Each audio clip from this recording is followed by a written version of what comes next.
অনেকে হচ্ছে আমার ভিডিও দেখে আমাকে পার্সোনালি মেসেজ করেন বা হচ্ছে আমার ভিডিওতে কমেন্ট করে থাকেন।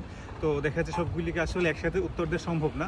তো সেই সবগুলি গুছিয়ে প্রশ্নগুলি গুছিয়ে হচ্ছে আপনাদেরকে আজকে এই প্রশ্নের উত্তর দিব আজকে। তাহলে এমডি সাকিব হোসেন সাকেও উনি হচ্ছে প্রশ্ন করেছে, পাসপোর্ট পেলে সুবিধা কি? পাসপোর্ট পেলে সুবিধা কি?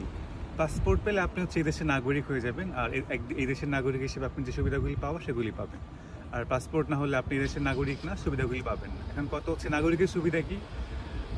সাধারণত জাপানের পাসপোর্টে হচ্ছে যে অনেকগুলি কান্ট্রিতে ভিসা ফ্রি ট্রাভেল করা যায়, আপনি এখানে ইজিলি বাড়ি কেনার জন্য ইজিলি লোন পেয়ে যাবেন, আর এক্সেট্রা এক্সেট্রা এগুলো। আচ্ছা, এটার কোশ্চেনটা পুরোটুকু হচ্ছে, পাসপোর্ট পেলে সুবিধা কি, নাগরিকত্ব পেলে সুবিধা কি, দুটার মধ্যে কিছু রয়েছে?